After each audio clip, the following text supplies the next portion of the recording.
আজকে চা খেতে খেতে ভাবছিলাম, উফ, আমি এত ভালো চা বানাই যে কি বলবো আর তোমাদের। ওই যে ইউটিউবে একটা নতুন সেন্সেশন আছে না, কী জানি নাম, ও হ্যাঁ, ডলি চায়ওয়ালা। হ্যাঁ, একবার আমার হাতের চা খেলে পরে না তোমরা আর ওদের হাতের চা খেতেই চাইবে না। মানে ব্যাপারটা ঠিক অনেকটা আঙ্গুর ফল টকের মতন। তো আমার গল্পের নায়িকা তো আমি নিজেই না। তো নিজের প্রশংসা করতে ক্ষতি কী, মাঝে মাঝে একটু নিজেকে নিয়ে ব্যস্ত থাকা, মাঝে মাঝে নিজের একটু প্রশংসা করা, নিজেকে ভালো লাগা, নিজেকে ভালোবাসা আর নিজের জন্য ভাবা, এর থেকে ভালো কাজ আর কী বা হতে পারে, তাই না? তো যখন চা খাচ্ছিলাম, তো চা খেতে খেতে একটা ভালো মেকআপ লুকও তো ক্রিয়েট করতে হবে, তাই কি না? তো চলো তোমাদেরকে ঝটপট দেখাই।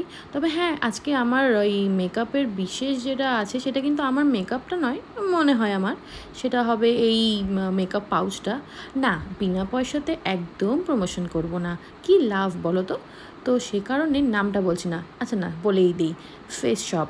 তো আমার মতন তোমরা এরকম কারা আছো বলো তো, যারা এরকম ফ্রি বিজ বা এরকম কিউট কিউট জিনিসের জন্য কোনো একটা প্রোডাক্ট পারচেস করে নাও। তো রিসেন্টলি আমি রাতের বেলা, ওই তো আমি একটা নিশাচর প্রাণী না, তো রাতের বেলা যখন মোবাইল ঘাঁটছিলাম, মোবাইল ঘাঁটতে ঘাঁটতে দেখলাম যে ফেস শপের একটা অফার চলছে, এরকম একটা ছোট্ট মিনি ব্যাকপ্যাক টাইপের একটা পাউচ তোমাদেরকে ফ্রি দেবে, তো 549-এর পারচেস করলেই। এখন আছে কি না জানি না, তবে তখন ছিল। তো যেমনি দেখা ব্যাস হয়ে গেল, এটা তো আমাকে এখন নিতেই হবে। তো ফেস শপেরই একটা ক্লিনজিং অয়েল, যেটা হ্যাঁ মোটামুটি ভালো, আজকাল আমার কোরিয়ান প্রোডাক্ট ভীষণ ভালো লাগছে আর কি, ইন্ডিয়ান প্রোডাক্টের থেকে। তো কোরিয়ান প্রোডাক্ট যেহেতু, তো নিলাম একটা ক্লিনজিং অয়েল। তো সেটার সাথে আমি এই পাউচটা বেশ ফ্রি পেয়ে গেলাম। আর কি, এই ব্যাগটার মধ্যে দেখো কত কিছু না আটে। আমি ফার্স্টেই তো তোমাদেরকে দেখিয়ে নিলাম, ব্যাগটা দেখতে যদিও ছোট, কিন্তু এটার ভিতরে যে এত কিছু আটে, এত কিছু আটে, সেটা না দেখলে কেউ বিশ্বাসই হয়তো করতো না। তো যাই হোক, এবার দেখো সুন্দর একটা মেকআপ লুক করছি, আর এই মেকআপ লুকটা করে আজকে কিন্তু আমি একটু ঘুরতেই যাব। অন্যান্য দিন হয়তো কোথাও সেরকম যাওয়ার থাকে না, তবে হ্যাঁ আজকে একটু স্পেশাল কিছু আছে। বর ফোন কিনবে, তো তাই যাবো ওর সাথে। তাই ভাবলাম একটু সেজেগুজেই যাই, তাই না? একদম ভূতের মতন গিয়ে তো আর লাভ নেই, নাহলে কেউ বুঝবে না, একটা ফিলিংস আসে, তাই না? তাই ভাবলাম একটু সুন্দর করে সেজেগুজে যাই। আর ওরকম একটু একঘেয়া বোরিং টাইপের আই লুক করার খুব একটা ইচ্ছা ছিল না, তো আজকে একটু এই কাজলটা, যেটা কিনা আমি অনেক গভীর গর্তের থেকে খুঁজে মনে হয় বের করেছি বহু বছর পর।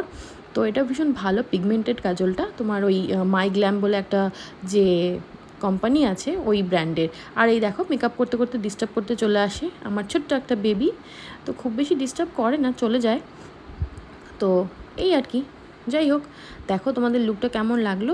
আর হ্যাঁ, আমার যতগুলো মেকআপ আছে সবগুলোতে তো আমি একটা কথাই বারবার বলি, যে আমার ব্লাশ লাগাতে ভীষণ ভালো লাগে।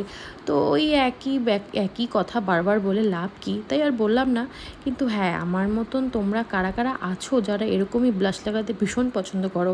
আর হ্যাঁ, আমার না অনেকগুলো ব্লাশ আছে, কিন্তু তার মধ্যে স্পেসিফিক কিছু কিছু জিনিসই, মানে কিছু কিছু ব্লাশই আছে যেটা আমার ভীষণ পছন্দের। তো সেটাই ছিল আজকে, এই পিএসসির এই লিকুইড ব্লাশটা ভীষণ ভালো লাগে আমার, ভীষণ। তো এটার যে আরেকটা শেড আছে ওটা আমার কাছে নেই, তবে ওটা আউট অফ স্টক যাচ্ছে নাইকাতে, যদি আসে রিসেন্ট দেখতে হবে, তাহলে ওটাও পারচেস করে নেব।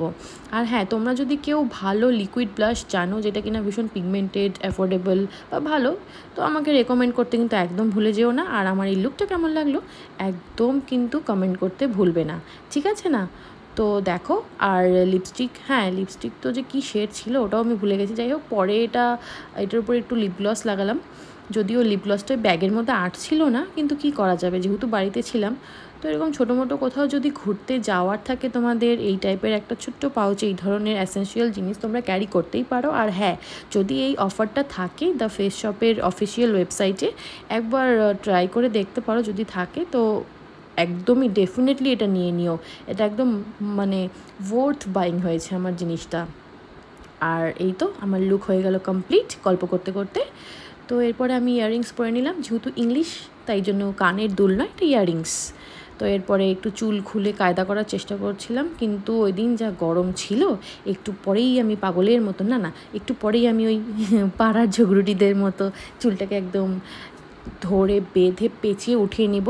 তো এত সুন্দর হেয়ার কাটিং করার কি মানে হয় যদি আমি চুলটাকে এইভাবেই বাঁধি, জানি না কেন করি, ওই আগাগোড়াই মাথা খারাপ, তো কী আর করা যাবে। যাই হোক, প্লিজ কিছু মনে করো না।